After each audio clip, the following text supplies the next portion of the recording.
Our next question comes from Aaron W., who asks, what does it mean when someone speaks about parallel structure? That's a wonderful question, Aaron. And I, as a writer, am particularly interested in what could be called parallel structure or parallel construction.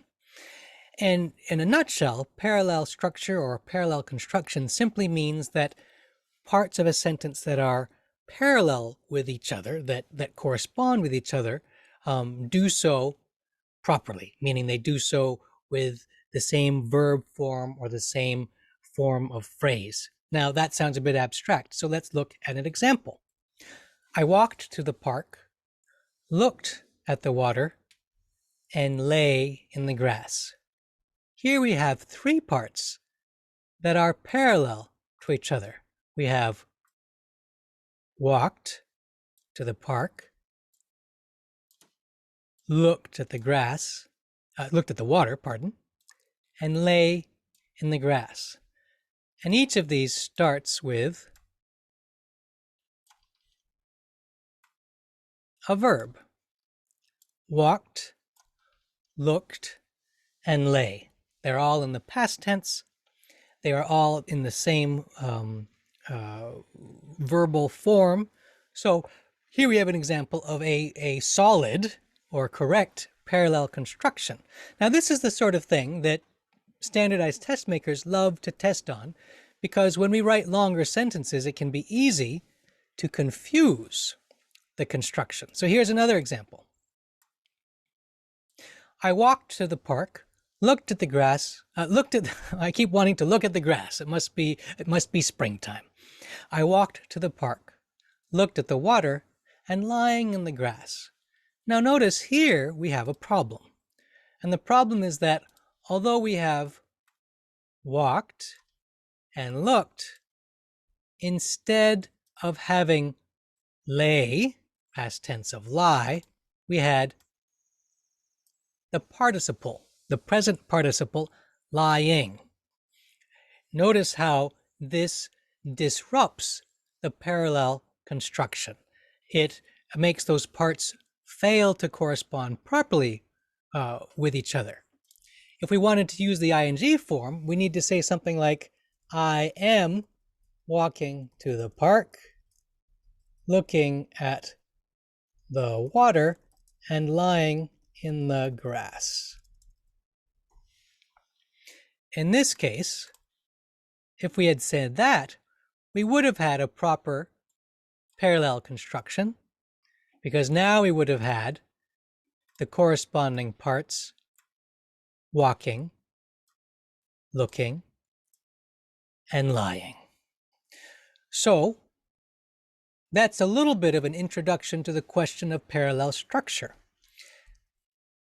Now we can also see this question of parallel structure come up with, not with verbs, but with phrases. So I thought to give you one more example, just to give you a taste of the wider range of possibilities involved with parallel construction. So let me pull up that screen again. So here we have an example. I swam in the ocean, the river, and the pool. Here, our parallel parts are not verbs, but in this case, nouns, or nouns paired with articles. The ocean, the river, and the pool. All of these correspond with the preposition in. I swam in the ocean, in the river, and in the pool. Because in works well with all three of them, we don't need to have in three times, and we can just say, I swam in the ocean, the river, and the pool. This gives us a nice, clear, and simple to read, easy to read sentence. Now, in some cases, and this is in a case like this where we can become confused and make things confusing for a reader, would be to be unclear with ourselves about where the parallel construction is actually happening. For instance, we might have this: I swam in the ocean, in the river, and the pool. It almost sounds correct, But here we would either need to have put an in front of the pool. So we have, I swam in the ocean, in the river, and in the pool. Or we should go back to our simpler version. I swam in the ocean, the river, and the pool. And of course, if we do have different prepositions, then our sentence should reflect that. So one last example. I swam under the bridge and around the pier. So here we have under the bridge, around the pier. We have different prepositional phrases, different prepositions, under and around. That's why to have a proper parallel construction here, we would have the entire prepositional phrase here and the entire prepositional phrase there. So let me pull this down. I hope that, Aaron, I hope that answers your question. And before we leave this topic and this question, because parallel construction is something we use quite often in English, often without realizing that we're using it, I would suggest a creative reading activity to you.